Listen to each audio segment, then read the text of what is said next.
bukan api. Ayo, siapa? Iya, jelas. Pengikutnya Nicky Bull. Kocak ya.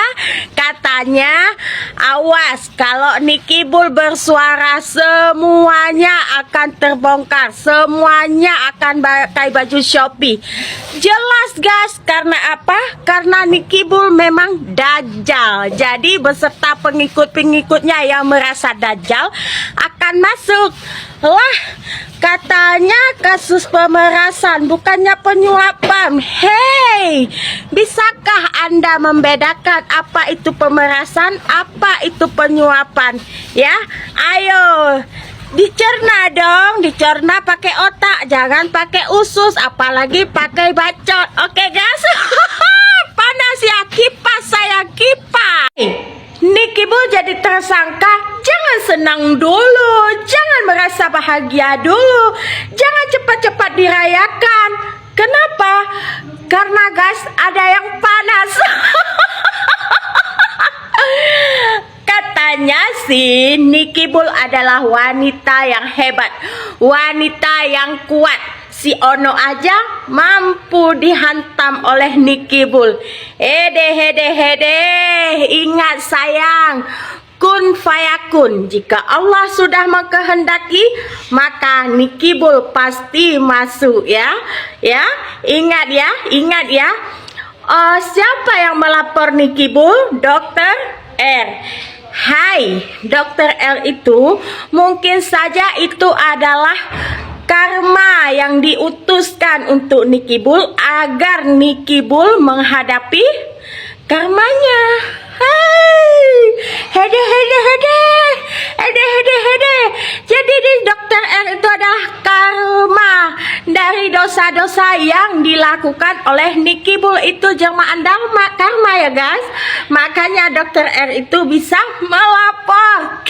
Selebriti inisial NM ditetapkan jadi tersangka. Gak ada apa-apa, tiba-tiba jeder jadi tersangka. Pelapor katanya NM itu menjelekkan nama baiknya, terus menjelekkan produk-produknya juga. Dan pelapor juga mengakui NM meminta uang 5M untuk tutup mulut. Karena merasa ketakutan, dikirimlah 2M. Terus besoknya dikirim lagi 2M. Penyidik kabarnya udah mengantongi banyak barang bukti. Kuasa hukum NM memastikan kalau NM itu tidak melakukan tindak pidana pemerasan hingga pengancaman. Dan kuasa hukumnya menekankan kalau status tersangka sekarang bukan berarti melakukan tindak pidana. Kita lihat aja ya, ini kan tiba-tiba jadi tersangka dan NM itu bakal diperiksa tanggal 3 Maret gitu. Jadi kita tunggu aja berita selanjutnya. NM jadi tersangka. Wih, berita apa ini? Kita lihat endingnya kak. Endingnya gimana? Kita lihat aja nanti. Kalian tahu kan Nikita Mirzani itu kayak mana? Hah? Itu baru tersangka. Kan ada proses persidangan. Nanti di persidangan itu akan dibuktikan mana pemerasan dan mana yang seolah-olah pemerasan. Halo lagi dokter jenazah yang cantik. Sorry nggak lihat dok. Kacamata saya. Oh, dokter Janet Stansa. Sorry dok. Kalau Anda sebagai netizen biasa, lalu kenapa Anda mempertanyakan pihak berwajib? Kenapa laporan ini lambat dan kenapa laporan itu cepat? Apa kewenangan Anda melakukan pihak yang berwenang? Izinkan saya menjawab ya dok. Sebagai netizen biasa, saya memang tidak punya kewenangan dalam proses hukum.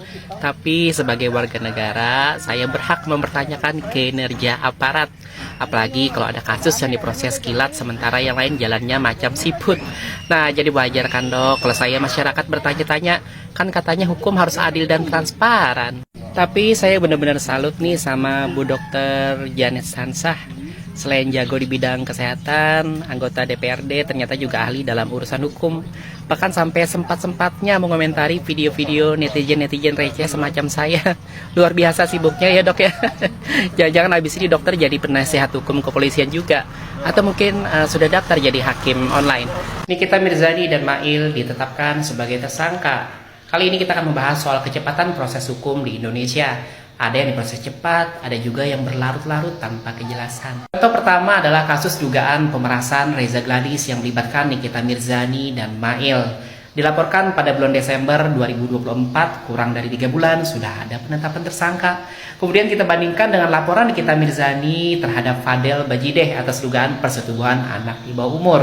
Nah, butuh 7 bulan ya guys sampai akhirnya ada penetapan tersangka. Lalu kasus dokter detektif yang dilabrak oleh Sila Saukia di depan ratusan ribu netizen TikTok. Sampai sekarang belum ada kejelasan apakah terlapor sudah dipanggil atau belum. Kasus supir bus Rahmat Faisandri sempat berbulan-bulan tanpa kejelasan, padahal pelaku sudah bisa ditebak secara kasat mata. Kemudian kasusnya Rasman butuh 3 tahun sampai dipersidangkan.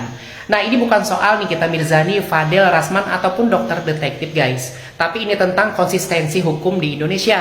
Mengapa ada kasus yang diproses begitu cepat sementara yang lain begitu lambat? Sebagai masyarakat kita wajib bertanya ya guys, apakah ada politisasi dalam penegakan hukum kita? Apakah hukum kita benar-benar bekerja untuk keadilan?